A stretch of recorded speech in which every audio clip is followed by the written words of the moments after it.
Lecture histoire, où est passé Mi? Il était une fois dans le royaume harmonieux de partition où les notes de musique vivaient en parfaite symphonie. La clé de sol, une noble et gracieuse figure, régnait sur les lignes supérieures, tandis que la clé de fa, plus terre à terre, veillait sur les lignes inférieures. Chaque note avait sa propre personnalité.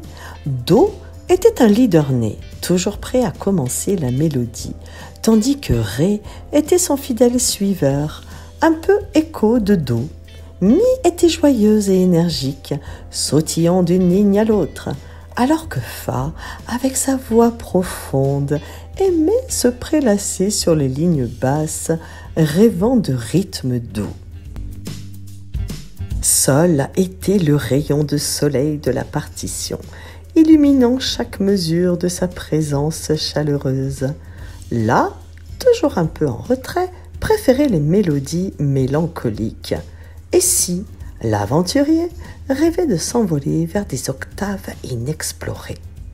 Ensemble, ils formaient une famille musicale, chacun apportant sa touche unique à la grande symphonie de la vie. Mais un jour, une note discordante apparut, créant un chaos qui menaçait l'harmonie de partition. C'était le mystérieux bémol qui, avec ses airs sombres, semait la confusion parmi les notes. La clé de sol et la clé de fa durent unir leurs forces pour restaurer l'ordre. Ils appelèrent à l'aide le dièse, un chevalier pointu et brillant pour contrer les effets de bémol. Après une grande bataille musicale où chaque note joua son rôle avec courage, bémol fut finalement convaincu que même lui pouvait trouver sa place dans la mélodie, sans avoir à dominer ou perturber les autres. La paix fut restaurée et le royaume de partition résonna à nouveau de douce harmonie. Mais un beau matin, Mi, qui était connu pour sa douce mélodie et son esprit joyeux, disparut sans laisser de traces. La nouvelle se répandit comme une rumeur de croche en double croche, et bientôt toutes les notes se mirent à sa recherche. Do, la note leader, organisa des équipes. Ré était en charge des indices. Fa s'occupait de la logistique. Sol faisait des rondes aériennes. La vérifiait les accords. Et Si interrogeait les silences. Ensemble, ils parcoururent chaque mesure et chaque clé, mais Mi restait introuvable. Les jours passèrent et l'inquiétude grandit. Sans Mi, les chansons ne sonnaient plus pareilles et un vide musical s'installa sur la portée. C'est alors que Fa, avec sa sagesse, eut une idée brillante. « Et si Mi s'était caché dans une octave supérieure ?» suggéra-t-elle. Excitées par cette nouvelle piste, les notes grimpèrent les gammes, explorant les hauteurs qu'elles n'osaient habituellement pas atteindre.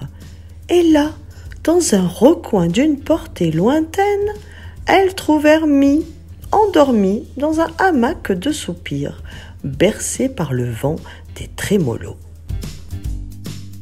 Mi se réveilla en sursaut, surprise de voir toutes les notes autour d'elle.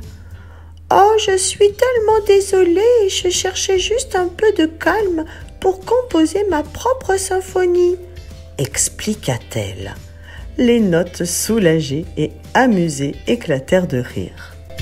« Viens avec moi, Mi, je te raccompagne à ta place sur la portée, » dit la clé de sol en prenant Mi par la main.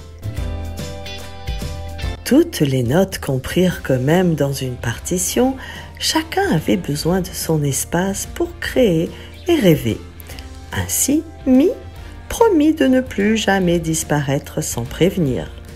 et les notes décidèrent de célébrer leur retrouvaille avec un grand concert.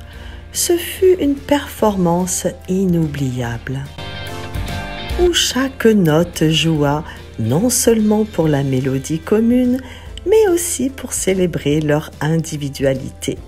Et depuis ce jour, la légende de l'aventure de Mi est chantée sur toutes les portées, rappelant à tous que chaque note est essentielle à l'harmonie de la musique. Et ils vécurent tous en harmonie, créant de nouvelles mélodies pour l'éternité.